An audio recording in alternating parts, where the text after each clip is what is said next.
Yeah, exactly.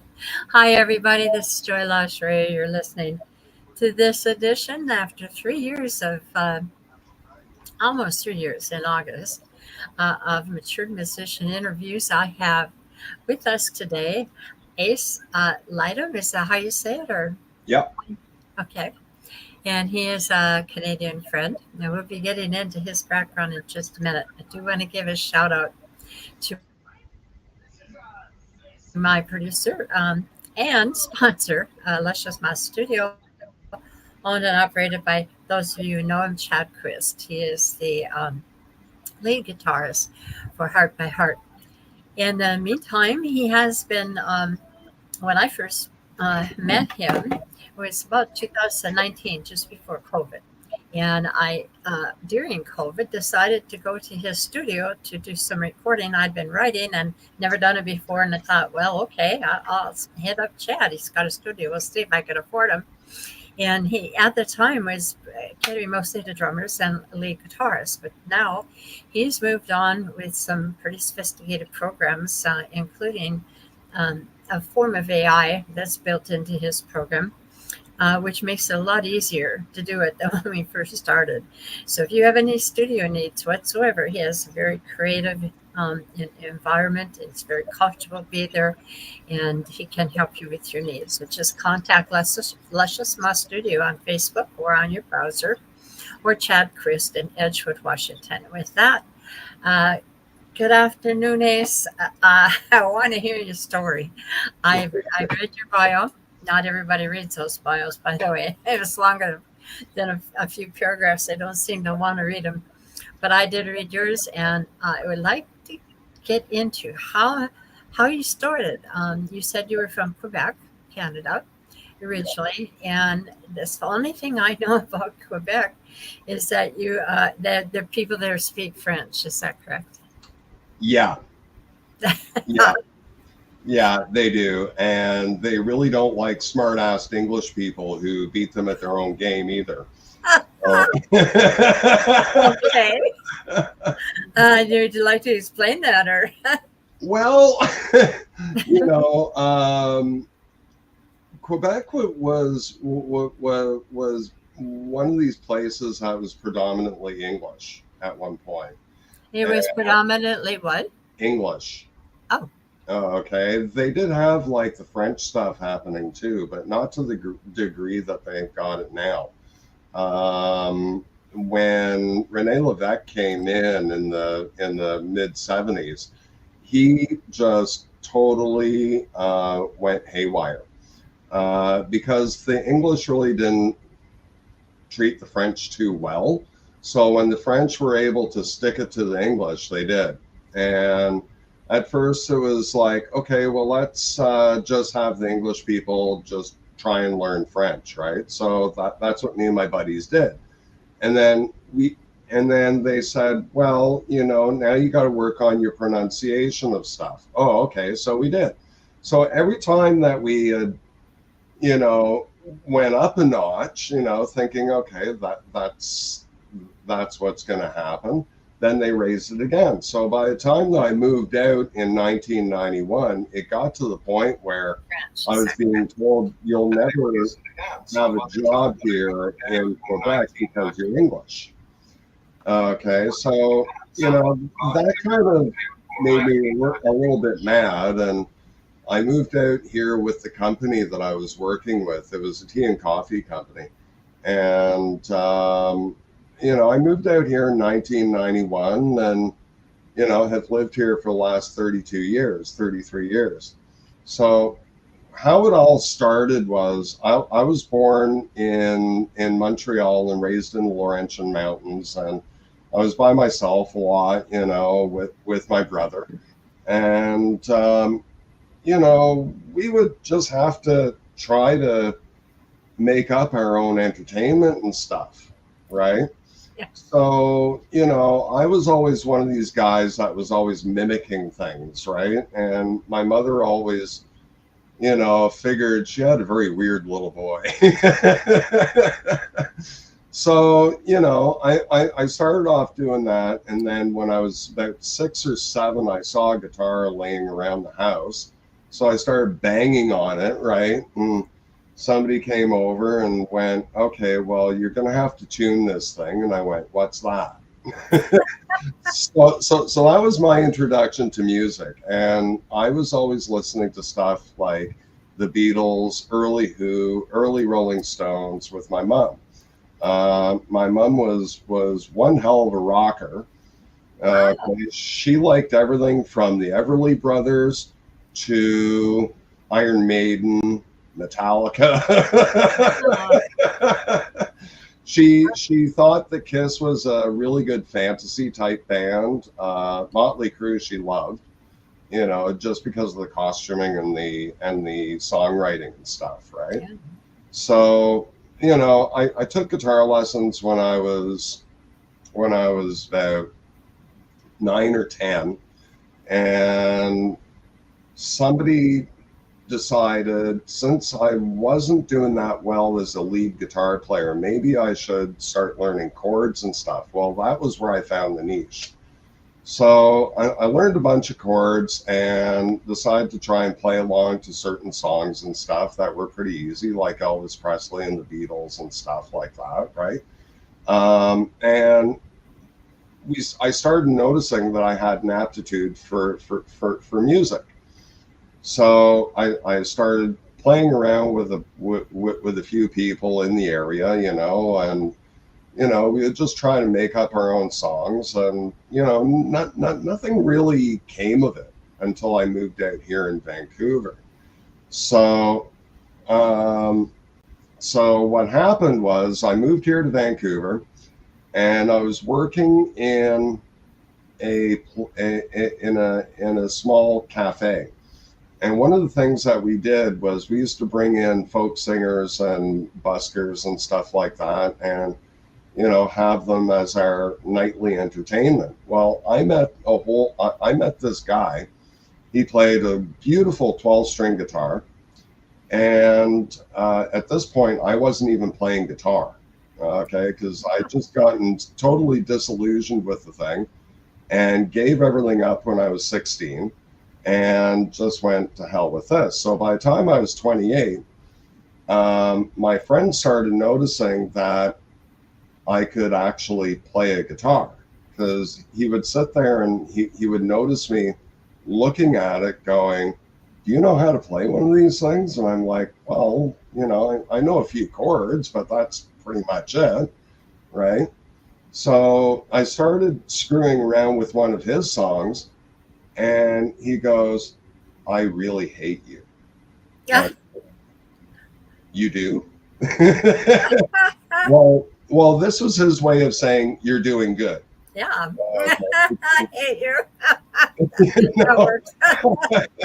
And he's saying this with a big shit-eating grin on his face. So I didn't think anything of it. And a couple of weeks later, he comes back and he has this Silvertone electric guitar and a small amp. And he says, you're going to learn how to play this. I said, okay. And what's the prize? And he says, after you learn how to play this, he says, you're going to be playing in my band. I said, okay, Ah, sure, fine, no problem. So, I got into like the harder edge stuff like Alice Cooper, Kiss, Motley Crue, Metallica, Guns N' Roses, and all that stuff. And my guitar instructor, he was a real Metallica head, right? So, we covered all that stuff plus more. And within 6 months, I was playing guitar again.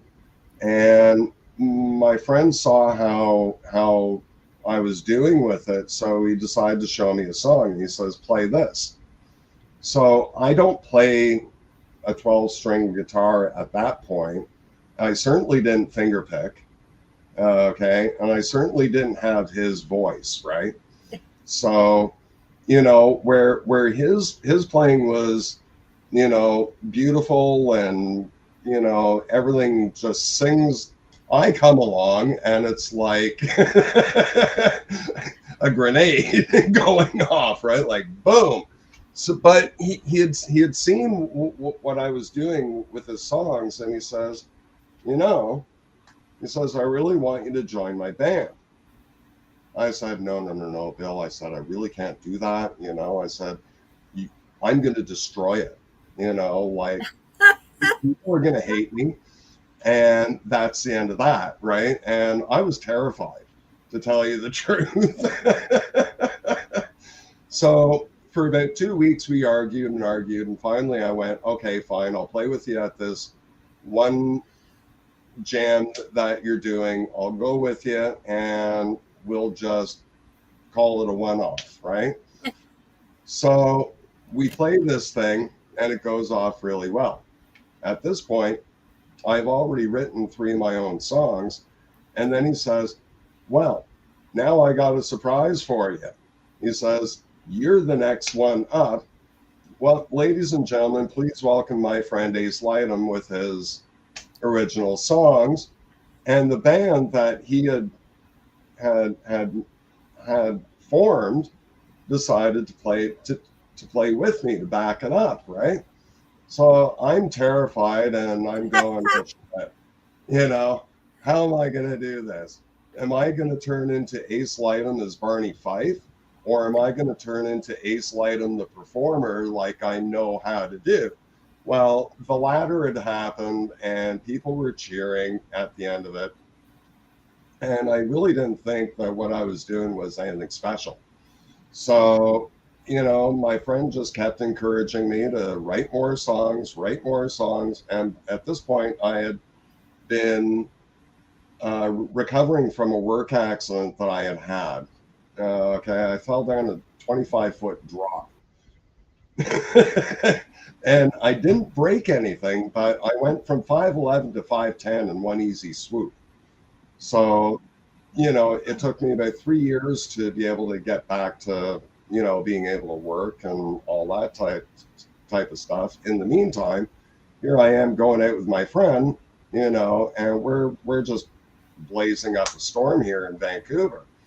So I was with him for about a year and a half, and then he decided that he wanted to do something completely different, and he encouraged me to just keep doing my own thing, which is what I did.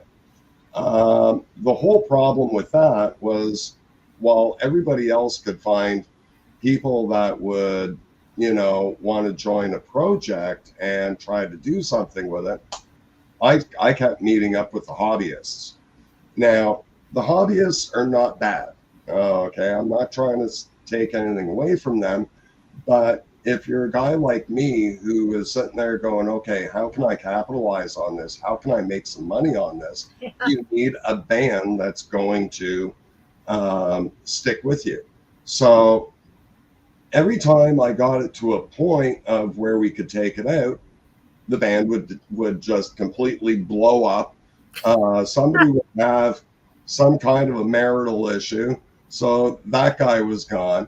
Some guy got into a work accident and, crushed his back, so he was gone, right? And I kept on, trying to find new members, trying to get something going.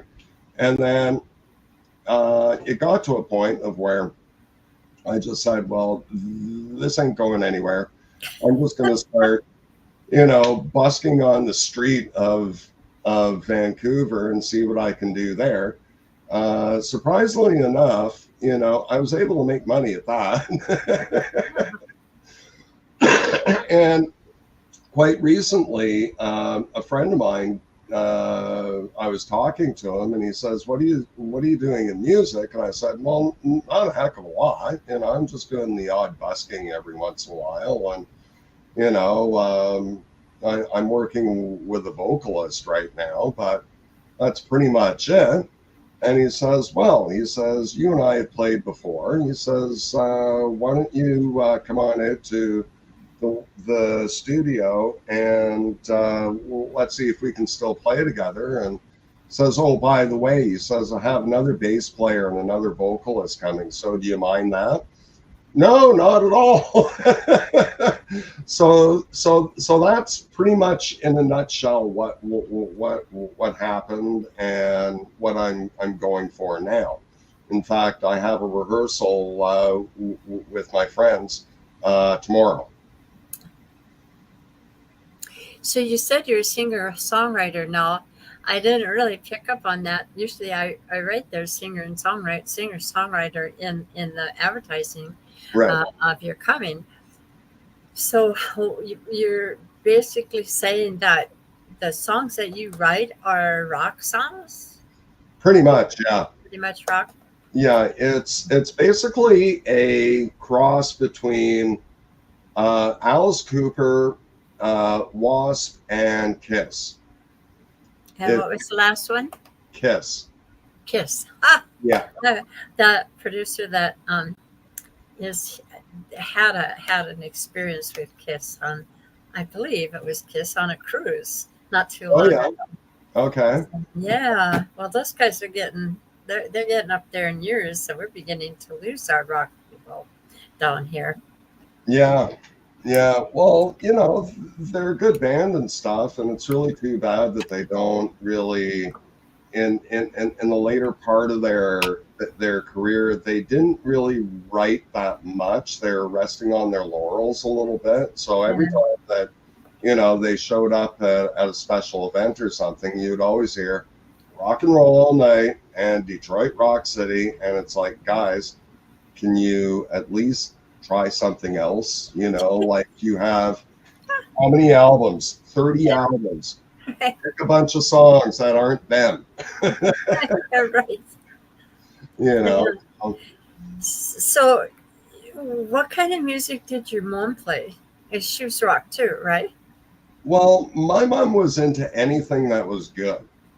So that's where I came up with my open mindedness, in, whereas a lot of my friends, they would grab on to a genre of music and they would, just stick with that one, Yeah, you yeah, know.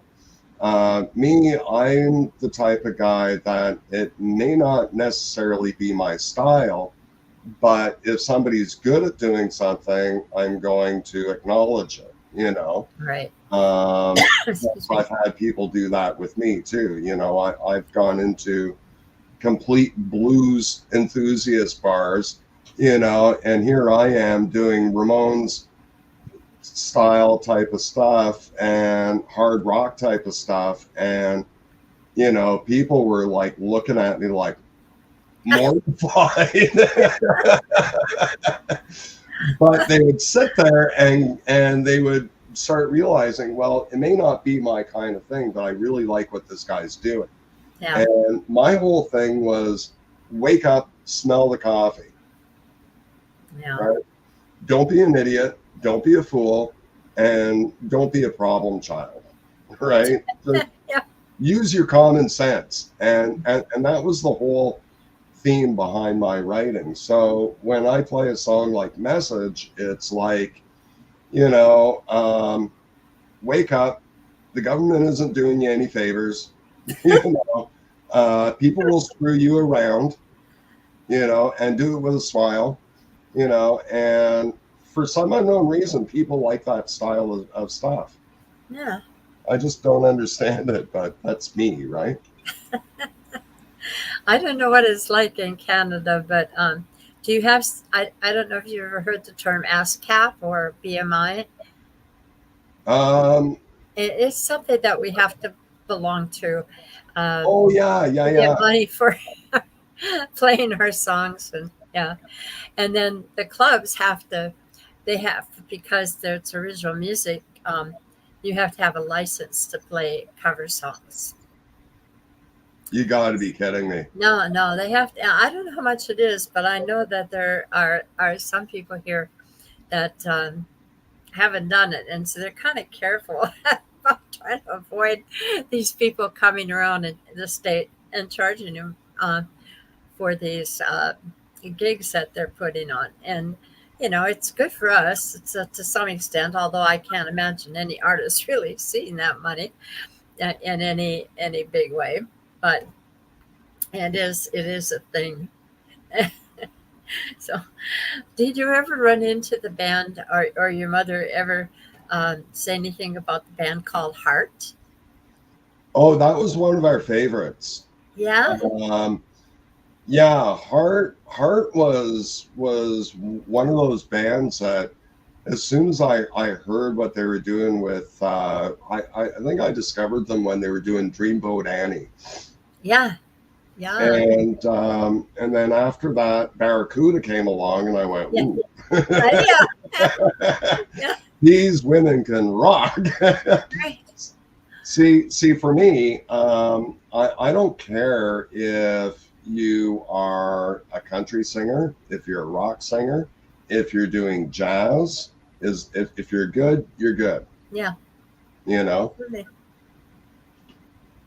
But Yeah, Heart was one of those bands that just, I went, how are they doing this? And that's where I figured, well, I could probably do the same thing, and I was one of those kids that was always in the school talent shows and stuff, right? ah, yeah. Yeah, yeah, yeah. Yeah, I'm going to tell you a story about Heart. They did, from what I understand from Roger Fisher, who originally played with Hart. He was the guitarist. Both him and his brother had a band. Found Anne and Nancy and got him into the band, and things took off. And they didn't realize that they were really well liked in Canada until they had a gig there. Yeah, yeah, yeah. Hart used to come up here a lot, Yeah, and yeah, and the reason why they wrote Barracuda was because yeah, of an incident that happened yes, at a club here in yeah, Vancouver, yeah. right? And there was some sleazeball that was bugging them, and he wouldn't leave them alone. So they wouldn't take no for an answer. So they said, "Okay, well, we're going to get you." And they wrote a song about it. That is, yes, Went I've back heard that the next story. night and played the song. And here's the guy heading for the exits because he knows that that song is about him. Yep. Yeah, I asked Roger Fisher. You know, he got fired eventually, but uh, I asked him to help me write a rock song, and he said, "Write a song about my band, about that band." And so I interviewed him and got the information and wrote the song. And he said he liked the song; it was well done, but I'm not a singer.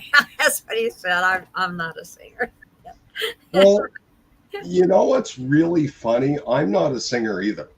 Okay. And the only reason why I became a singer was because I was the only one who knew all the lyrics from Yeah, start to finish. exactly. I Yeah, I get it. knew I knew the chord progressions from start to finish, but every time it came across to finding a singer, I could never find one. So it was like, okay, I'll sing for a while until we can get somebody, right? And you would get them, but now I know how Dave Mustaine must feel sometimes trying to find singers for Megadeth when he was trying to look for them, and he's like, "To hell with this, I'll just do it."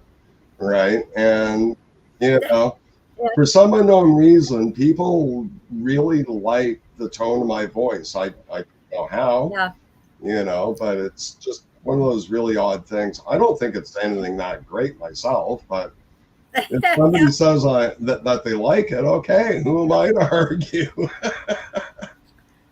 Yeah, well, Roger now has a little bookstore not far from where I live in the greater Seattle area, and he puts on jams there, which I hope to be going on Wednesday night.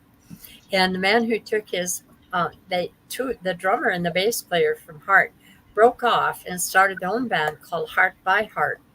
And the man that is my sponsor and my producer, Chad Chris, he took Roger Fisher's place, and so he plays Heart songs.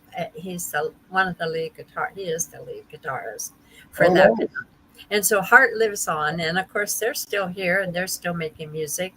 So yeah, it's just amazing how these things happen, and they were bound and determined that they were going to go to the top. That the girls they wanted to be singers, professional, and make it. They did. Then there's others that just sort of fall into it, like you meet the right people, and things happen, and there you are. But yeah, it's a strange business, and it's hard. as far as money wise. I don't know what it's like in Canada, but here, uh, I make the same when I accept a gig. I'll make the same as I did in when I started in 2000. Nothing's changed. It's still, you have to fight for your money. Yeah, yeah. I ran into that one, and that's when I started looking for a manager, right? Yeah, And like once you have somebody who has some type of a money mind, okay, like if you have like a manager who used to sell cars or something, no, seriously, if you can get somebody like that, hmm, to work with you, it's a lot easier yeah. because Heart by Heart does have, they just switch their managers, but they make the good money, and oh they do yeah, have a manager. And there are a couple of bands here. I don't know if you ever heard of a band in Canada called Limberlost. no, Okay, but it's a bigger band, and they tour, and they're doing quite well. Yeah, a couple of girls and a few guys, and I get it. I get the manager part, but a lot of people around here that are artists, independent artists, we call them, because we don't have a record label. Um, they really, I think the problem may be that they're really not interested in money. What they're interested in is to get their music out there and get people into gigs and to listen to them and share with the audience their music. you can do it. You can do it that way, but it's very difficult to do Yeah, it like that. yeah, to Uh, make a living anyway, right? anybody who wants to do this on a professional level, you really have to know the business side of it. And if you don't know, then you got to find somebody who It does, does. Yeah, I okay? gotcha. And somebody who's a really good mouthpiece. Yeah, If you can get a little bit of video of yourself, or of a band, doing what it is that you do on stage, and you have some kind of a press kit with a short right. bio, Yeah, maybe, I have all that. okay, then like, and especially when you're going in as an independent artist and you're talking to a club owner, like club owners hate me. Okay, they really hate dealing with me because I know what I want, Yeah. I know what my worth is, and that's where a lot of club owners take advantage of young Mhm. bands and young artists and stuff like that. And I'm not talking age wise physically. I'm talking about you know if somebody's not very experienced, or if they've been around for 5 years. That's what I Mhm. mean by young artist, right?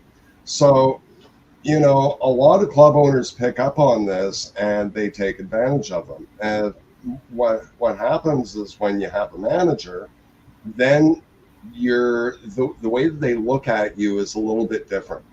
They go, oh, Yeah, you know, like I very often have gone into a place, introduced myself, and introduced my colleague that was with me, and then all of a sudden I'm going, okay, I'll see you later. I'll be upstairs having a drink.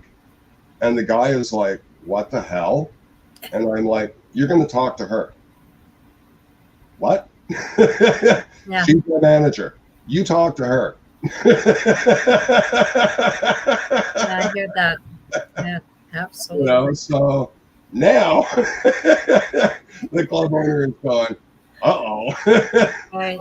Here's somebody who knows what they're doing. Oh shit, here we go. We have a lot of little clubs here. The bigger venues, of course, are casinos. The casinos pay well, and yeah, but most of the places in the Greater Seattle area are smaller clubs, and now that they have put restrictions on alcohol, and they're more the highway patrol and local law enforcement have clamped down on drunk driving and so forth. People are less likely to go and drink when they're at a club, but that's how the clubs make their money. Is alcohol is a big ticket item. So if they don't have food, it's hard. And the minute you put a fee on there, like a $10 to get into the club to hear the band, it kind of kills it. It just that club eventually gets put on a a list, not a good list. So it's really difficult for the people, unless you're a big band, to make money. And that's just the way it is here. I really don't know what it's like where you're at. I've only been to Canada once. It could be difficult. It doesn't matter if you're in Canada or in the US. Where the US has an advantage is that people are a little bit more willing to, you know, try to put a project together and make it work. Uh-huh. Here in Canada, what I've noticed is that people, they really don't take a look at the music industry as work. They look at it as Yeah, playing around, right? And when you're here too. someone like myself, that could be very insulting, you know. So, that's where my barrier has been always, you get it to a point of where you can start doing it. I had a band going back in, you know, 2019, 2020, just right around when COVID was hitting and stuff. And we were, one of these bands that was really, really tight. And one of the things that will drive an audience nuts is if you're playing really good music, but you don't have a lot of a stage show.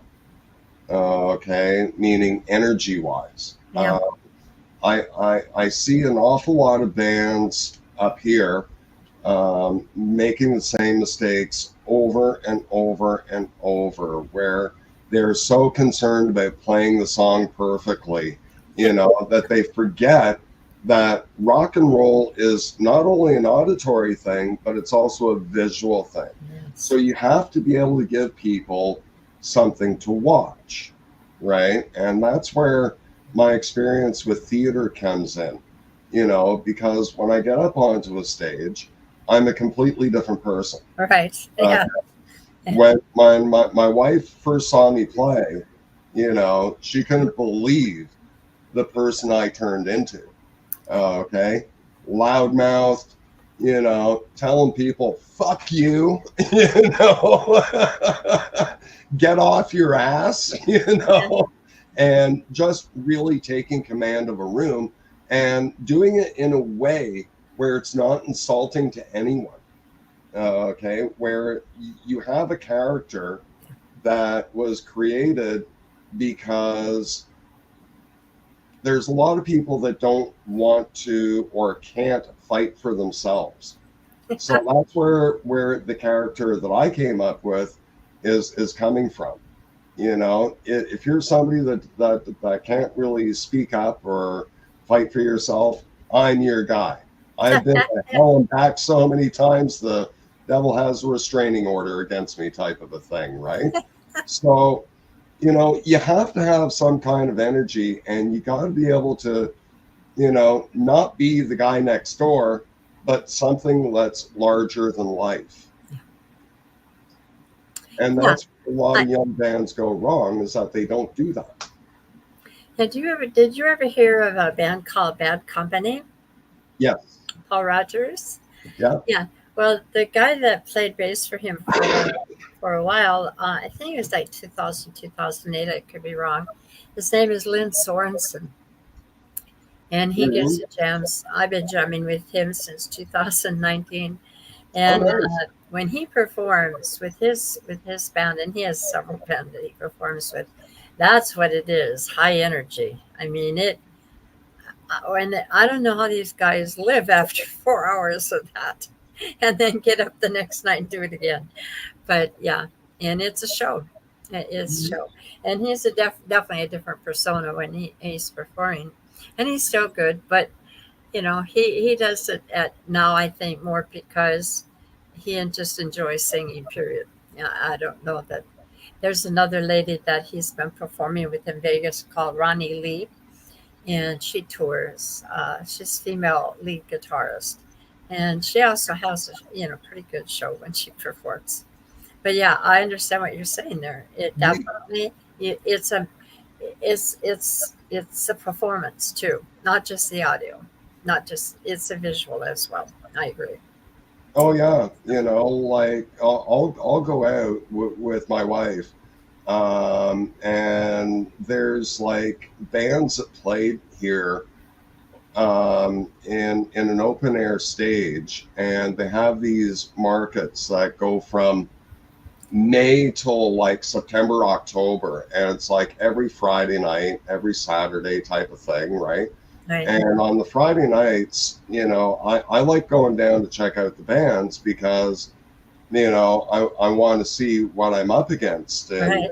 in certain areas.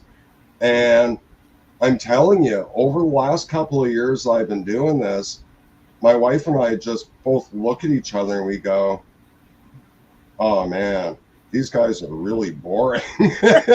you know, like you don't even have a guy doing this, Yeah, and you got to have some kind of movement.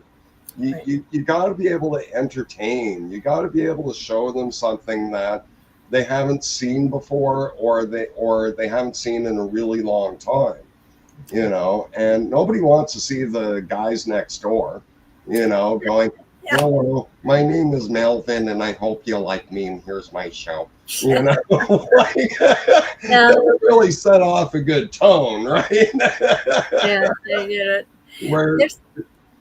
Let me interrupt you. Go ahead. no, no, go No, ahead. I'm just going to say there's different kinds of venues, like the kinds of things that you're talking about where you do a show.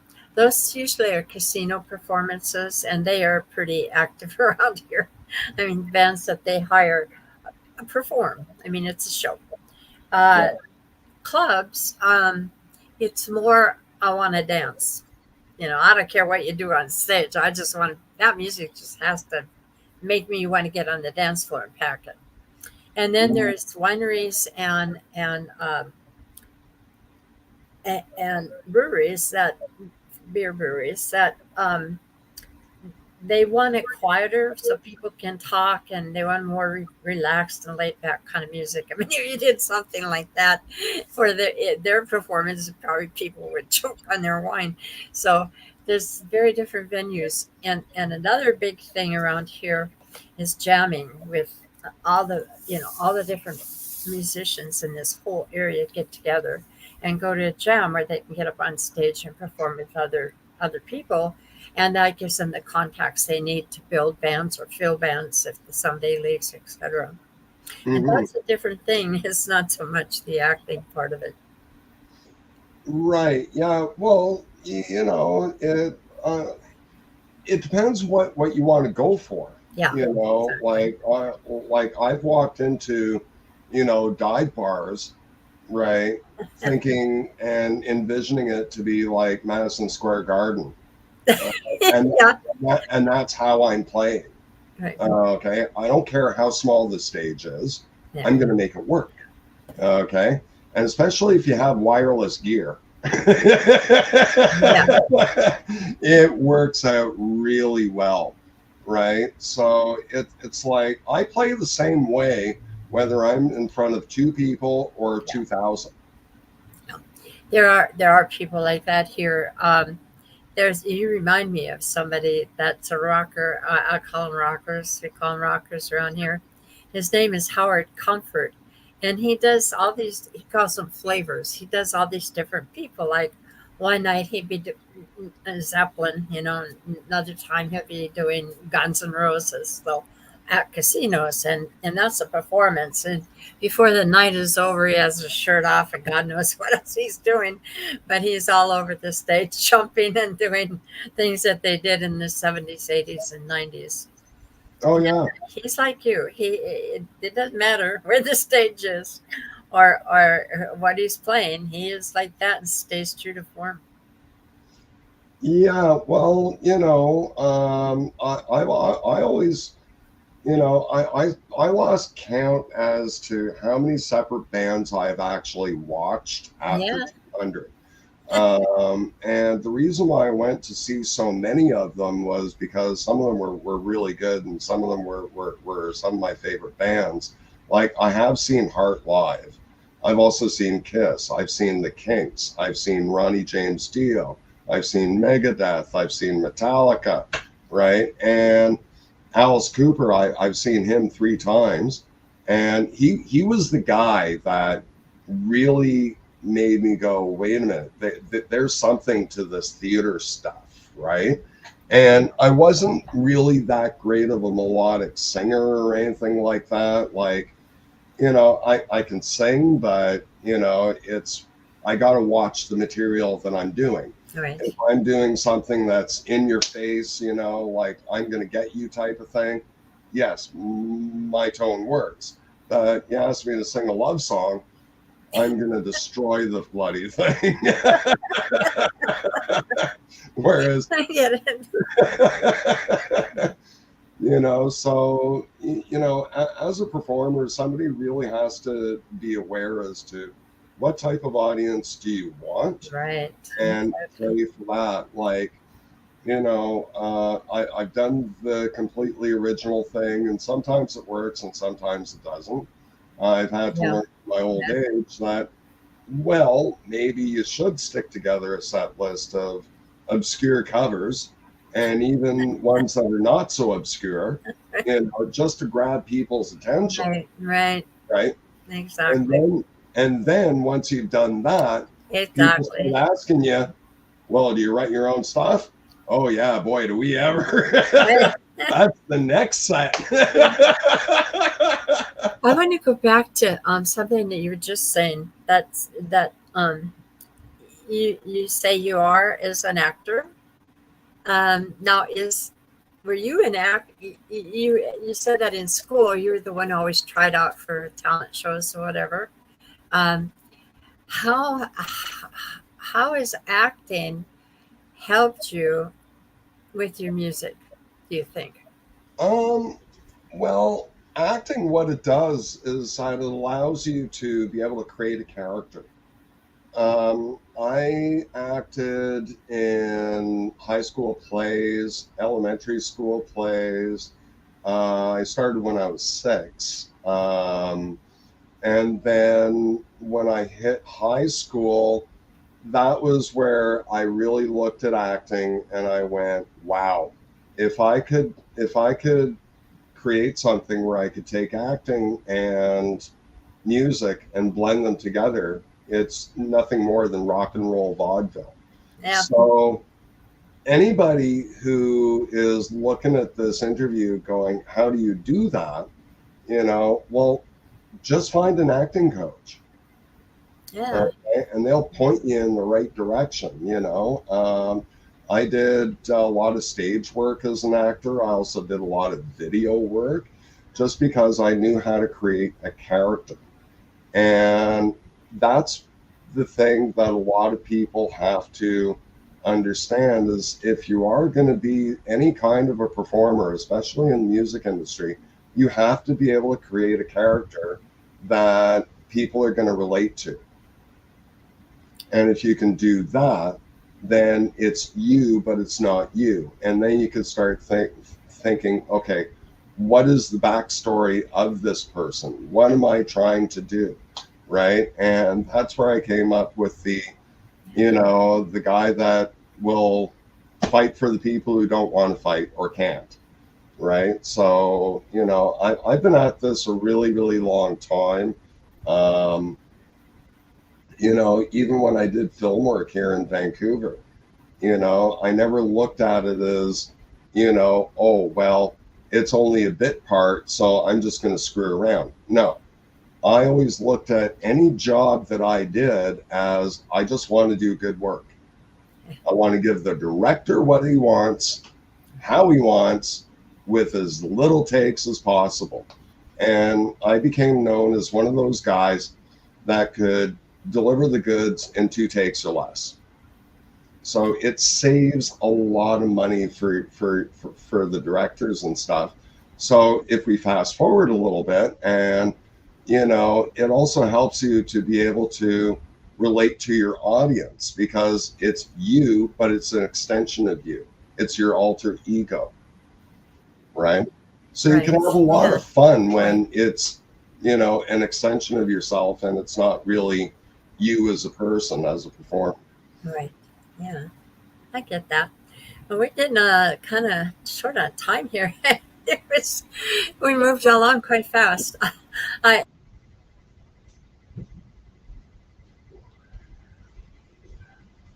Hello. Hey, how you doing, man? Oh, just finished working at the one job. I go to another job. Oh yeah. Yeah. Got some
I don't know what happened there, but I have you no gotta idea. love extra electronics, right?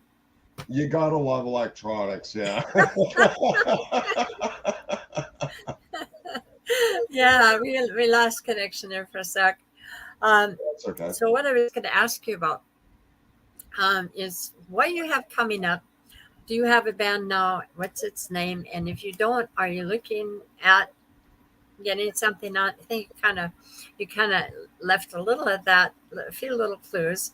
And what are you doing in the future? So that's kind of three questions in one. Okay. Well, what I'm doing now is I'm working with a vocalist that is like kind of like an old soul in a young body, Okay. right? So and he can sing really really well. So I'm doing a little bit of that with him. In fact, we're going to be going out to a jam probably this week or next week here in Vancouver. And then on top of that, tomorrow I got to go to a studio and see if me and my friends can actually play together. And I'm pretty sure we can. Yeah. But I don't like to put horses in front, carts before a horse. So we're just going to check that out and see what happens. And if it all works out, then we'll have a band. Good. If it doesn't work out, well, at least we had fun for about 2 hours, right? And if it works, then we'll be doing originals and covers, and just starting to make our way around Vancouver, and try to create something that people are going to enjoy seeing. Okay. So, do you ever come down to the lower 48? Do you ever come down into the US? Not yet, but I'm sure that we will. I hope because so. my wife, who's very very good at business and stuff, she loves to travel. Yeah. So, she was like, well, what if I could get you a gig here, or there, or whatever. And I keep telling her, look, I will play anywhere you want. Okay. Just get me there and make sure that there's money at the end, right? She says, Exactly. "Oh, baby, don't worry about that." Cool. See, like about 4 years ago, I had a band. I had left a band because of um, artistic differences. Okay. And I really wasn't doing anything for a couple of years. And then my wife came along. And while we were friends, I showed her what I was doing with guitars and singing and stuff. And she actually liked what I was doing. And she says, "Well, if you ever stick something together, I want to be your manager." Yeah. Okay. So, we ended up putting together a hard rock band. And it was around the time that it was with COVID and stuff, right? So, Yeah. as good as we were, we had all kinds of restrictions on us and stuff like that, and a lot of the stuff that we had planned didn't come to Oh, fruition. yeah. And by the time that 2 years went by, it was like trying to get everybody back together again. Everybody had their own vision of what they wanted to do. So, it was like, okay, well, that was fun and dandy. So I left them, and just quite recently I've been in contact with a friend of mine who plays drums and stuff, and we've just been talking, and, and within the confines of those conversations, he's like, "Well, Ace, if you ever want to get something together, I'll drum for you and stuff." Right? And, oh, really? Yeah. So, and him and two of his other friends are actually songwriters as well. So that really works out really well because, I've always wanted to do something where it wasn't just me and a band, it would be the whole band put together. Yeah. So, just got to wait and see what happens. Yeah. Well, good luck with that. I'm cheering for you back here. Oh, thank you. One question I would like to ask before we go. We've covered a lot of ground, but what was the best time that you ever had that solidified your confidence as far as knowing that you were doing the right thing and going in the right direction with singing and playing in public in a band? That would be when I was with Bill Clint's Express. When I was with him, I was not very confident, although I pretended I was. Okay. A lot of the times I'd be going on stage just, like, what the hell am I doing here? And then all of a sudden it's like 1, 2, 3, 4, hit it, boom, right? Yeah, because of Bill, um, that really made me more comfortable with what I was doing in my craft and stuff like that. And anybody who can take Guns N' Roses and Gordon Lightfoot with a 12-string guitar and make it work like he did, okay, you're onto something. Yeah. So, he taught me an awful lot about how to create things and how to do things. And, it was probably the best 2 years of my life when I was with him. What was the worst thing that ever happened to you? Oh, the worst thing. Oh, boy. I was in a motorcycle accident and it cost me my recording career. Contact. Do you still ride motorcycles? I rode a motorcycle up until I was 16, and I ran into a half-ton truck shortly after signing a contract and Oh no. before going on tour. Yeah, yeah, that was the worst thing in my life. Yeah. And do you ever think back to that and feel like maybe that was a good thing and not necessarily a bad thing? Um, I I had a lot of time to, be really angry at first and pissed off and everything, but then, you know, because of the parents that I had, I had to get over that one really, really quickly and just start moving on. So, where a lot of people, waste their entire life being pissed off about something that happened 40 years ago, Yeah. for me, it doesn't really make much sense to do that.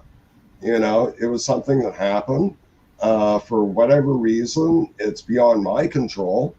There's nothing I can do about it. So, why should I waste any amount of time and energy thinking about what could have happened or what should have happened? Right. If I did that, then I'd be on some pretty major drugs right now, and we wouldn't be having this conversation. Uh, I just about drugs. I don't imbibe, but I've had I used to like alcohol now and then. I just never let it get past me. I mean, beyond me. I kept it under control. But I was working on a song, Tennessee Whiskey. I don't know if you ever heard it. It's a country song by Chris Stapleton. It's quite popular down here. And it's just this guy sings above the music. I mean, the music has got the beat and everything, but he's singing all over that music. And to try to do that song is just driving me totally crazy. So one of the people out in the audience saw that I was really struggling, and and and they brought me a little glass of whiskey, and I took a drink of that whiskey, and I said, "Oh my God, I'd rather die." But I swear to God, that is the one song that's would drive definitely if I kept it up and not learned it would drive me to drink. Really, eh? I know. So I'm beginning to understand how these performers end up in that mess because it's and then I made an absolute fool out of myself, when I tried to sing it and sang it wrong. And I got off that stage and I thought, oh God, please take me now. I don't want to wait. This is awful. But I did get through it. And I have to admit, whiskey is not my thing. I like Southern comfort, but whiskey is not my thing. Oh yeah. That's a good thing. Well, pick your poison. Like Yeah, pick your I poison. always found it easier to get into a character if I had a couple of shots or a couple of beers Yeah. and something, right? And smoke a joint or two, and then let me loose, right? It's like a Tasmanian devil almost, you know. But I never fell into that trap, and I hope to God I never do. But then people well, are here. A lot of the musicians have that background. It's just, I get it why they do it. the trick is to do just enough where it does the Yes, job, right. like I can sit here and drink a half a bottle of whiskey or vodka, gin, whatever it is, and still be able to walk a straight line. Ask me to, go up on a stage, no way. So you have to know your limits, and you have to, Yes, be able to figure out, okay, what is going to work where it's going to do the job, but I'm still going to be coherent, right? yeah, exactly. Yeah. That's a fine line for some people. I know. Uh, Well, that's where Dave Mustaine and Axl Rose used to get themselves in trouble, and that's where an awful lot of my friends got themselves in trouble. They would, be really bad drunks. They would get mean and nasty. And, you try and tell them this yeah, the next day, especially before like cell phones and cameras and stuff. right. They look at you like, oh, no, no, no, I have everything all under control. Yeah, So as soon as cell phones started having cameras and stuff, and you could show show people them. what you're looking like, Yeah, I get that. Absolutely. Well, that's it for us, I guess. We're coming up on And on 1 hour, believe it or not, it went very fast. I really enjoyed this. I'm glad you decided to go ahead and do a interview with me.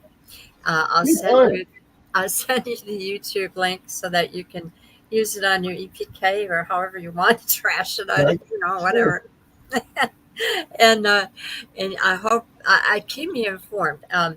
One of the things I like to ask people who've been on the show is on my Mature Musician channel, if you put things in there, other people can see you where you're going or what you've got. It's a little far to go to Vancouver to watch you, but some people do that.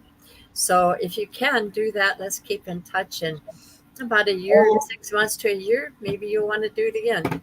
yeah, sure. If I'm ever playing anywhere, I'll have somebody shoot some video and stuff, and we'll put it up on the website. Yes, that would Material be great. That would be great. and I'll keep you posted as to what's going on up here. And Okay, if I perfect. ever get down to Seattle, which I think I will, Yes, I'll yes, I see it in your future. I'm looking into my globe and I see it in your future. okay. Okay. Well, thank you so much, Joy. It's All been a right, Ace. pleasure, and I'll keep you updated as to what we're doing up All here. right. Thank you very much. Thank you for coming on. Thanks, everybody, for listening as well. Bye Thanks for bye. having me. Take care. Well, that's it for me. Very interesting man. I think he's had some interesting experiences. And one thing is on the show, because a lot of my guests are older people, they're not, not, not all in their 20s. They have some very important experiences, I think, that sometimes hearing it, us older folks like talk a lot, but sometimes hearing it gives us some insights that we might not necessarily have, even for people who aren't musicians and are listening. And Rosie, thank you so much for tuning in and sticking with us, even though I never had time to say too much to you. In the meantime, I have another guest coming on next Monday. Do stay tuned. I will be advertising who it is, and you have a good rest of your week. Stay cool. It's going to be hot. Bye, guys.